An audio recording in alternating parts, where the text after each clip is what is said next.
Vítejte se lidi, videa dalšího videa a dneska to bude a proč nebyly dlouhé videa. Je to z toho důvodu, že se mi nechtělo a je mi pořád zle, a nevím, jestli tady to video vůbec dokončíme.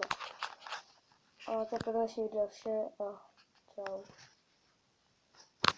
Ne, to je apríl, je úplně dobře, ale byl jsem na turnajích, takže proto no.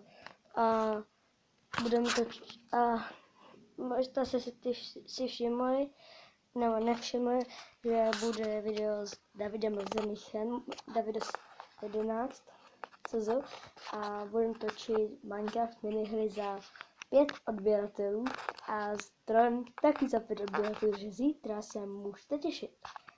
Strojem budeme točit zítra mu zavolám přes Skype. Když tak můj Skype je Lukas70713. Kdybyste s tím mě chtěli přidat, já vám to rád přijmu a můžete si se mnou i zavolat. Ale to je pro dnešní video vše a